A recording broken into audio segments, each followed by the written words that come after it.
morning children. I hope you all are well and safe at home. So today we'll study benefits of CSS. So the benefits of CSS are page downloads faster, okay? As we will separate design from HTML pages, the page will download very fast, okay, from the internet. So sometimes by as much as 50%, the downloading speed can reduce up to 50% if we will separate the design from HTML. Then developers have to type less code. We will have to type less code now, okay, because you might have seen that if we are not repeating design everywhere, obviously the content will be less over there. So the web pages are shorter and neater, okay, as design will be separated, the repetitive code will be not there, and so the page will be very short and neat also. The look of site is kept consistent throughout all the pages that work off the same style sheet. Got it? The style can also be, means the look can also be kept consistent, okay, means it will be constant, same everywhere. And so there will be same page, means same style sheet will be there for whole HTML page, and so the design will also will be similar, okay, everywhere. So by mistake also, if we are putting some different design on it, it will not mismatch, okay, it will look consistent. Now updating your design and general site maintenance are made much easier, okay, like if you have to make any design, then you can make changes in the separate style sheet, and the same style will be followed all over the HTML page, okay. So the general maintenance will become much easier, and the errors caused by editing multiple HTML pages occur far less often. Got it? If we have to change many HTML pages, then it will become very difficult for us, and so it is better to change a simple style sheet, okay. So because of that, error can be reduced. Now adding style sheets to a web page. So how to add it? The purpose of CSS is to separate the style of a web page from its content, okay. There will be content and HTML tags in HTML pages. So here we will separate the style in CSS file, okay. So there are some rules that we'll have to learn, okay, style or a rule we will use. So first of all, define style or rule. So to define a rule or basic formatting style, you must first identify which tag you want to affect by the rule you are creating, okay, like which style, where you want to put style, okay, which tag you want to style, okay. So here this tag, the tag is to be affected by the rule, so is called the selector in the CSS. Like if we have to change the style of heading H1, or to change the style of the paragraph, or so on. So for instance, like if we have to change H3 is third heading, here we can change the style of paragraph, okay. So for instance, if you wanted to specify the style of all level 3 headings, got it, level 3 headings means H3 on your web page. So what you have to do, you would use H3 as a selector. So what is H3 over here? We will take H3 as a selector, okay. This code we have to write in CSS file, means separate notepad file, okay. So here we will write H3 like this, and then curly bracket, opening curly bracket, this is ending curly bracket, okay. Similarly, for a rule that is to be defined for paragraph, if there is a p tag in HTML page, then in CSS we have to write simply p, okay. So p will be selector here, okay. Whatever design we have to put in p tag, we can put design over here, okay, inside the curly bracket. So notice that the selector is actually a tag name without brackets, got it. Tags we will use in HTML, and the same tags if we have to design, then we will use selector in CSS, got it. So we have to simply write the tag name without the brackets, okay. So without angular brackets, you can see here there are no angular brackets, it is not a tag here, it is selector, okay. So okay, once you have decided the selector, the next step is to define its properties.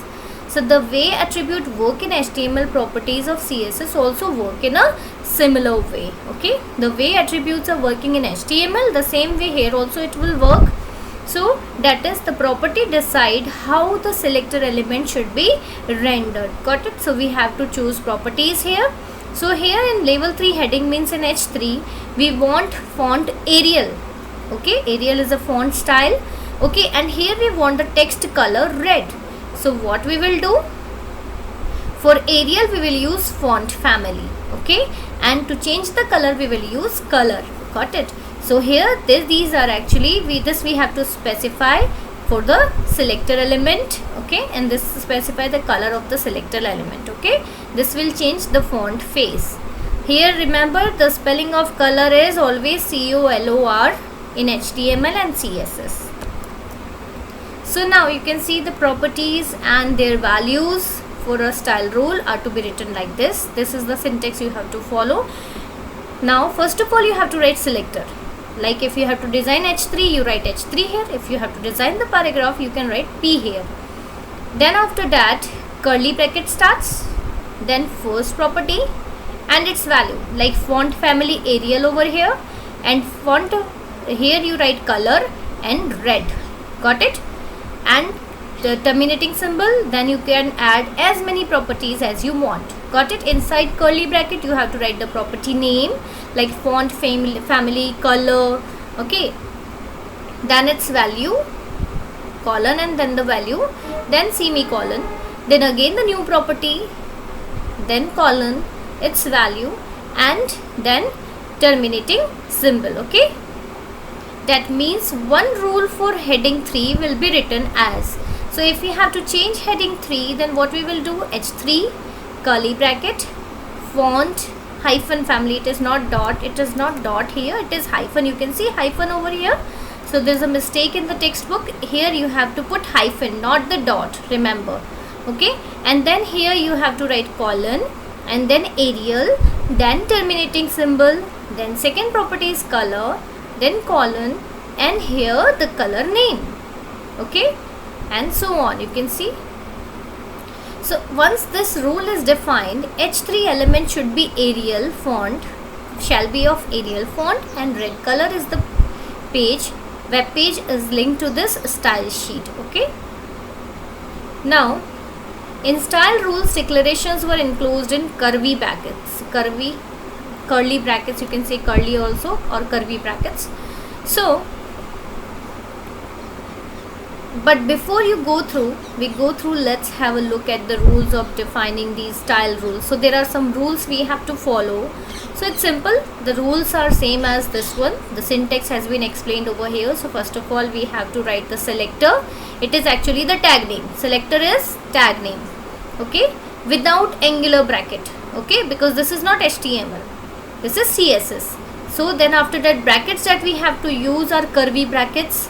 They are not square or not round brackets. The same brackets you will have to use. Okay, it is in the keyboard and you have to use with shift.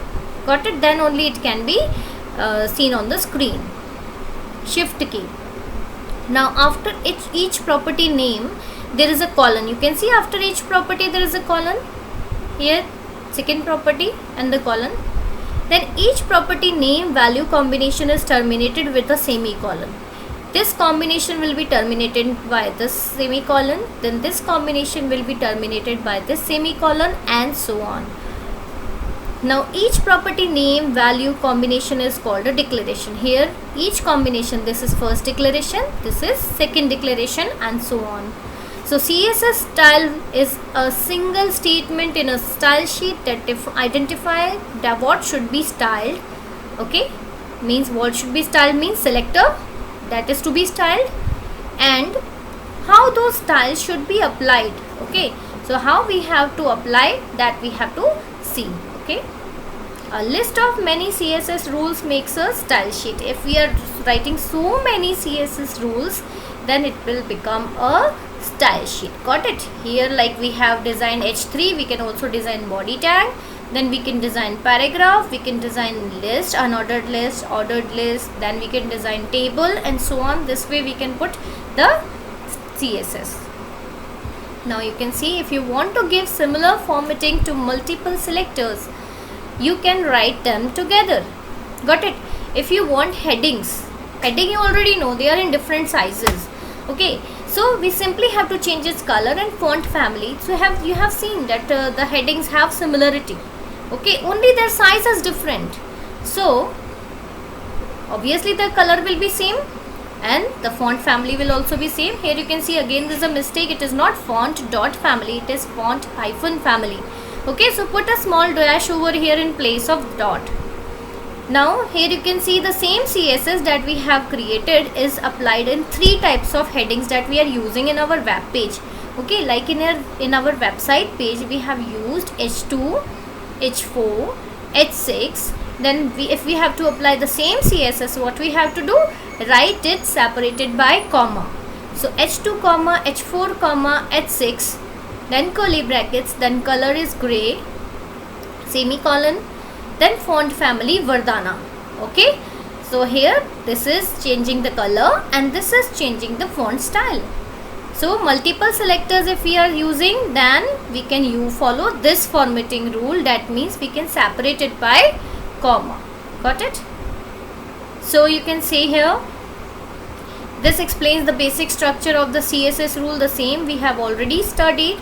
Okay, but still I will explain you the examples. Here body tag is the selector. Okay, so we are designing body tag. Got it? So we will write body here because body is selector over here.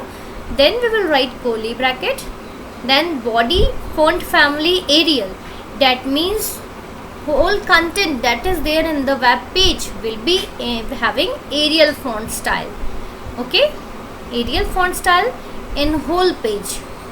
The color will be black in whole page. Okay, then individually we can style, but initially if we have to set the same style to whole page, then we can use.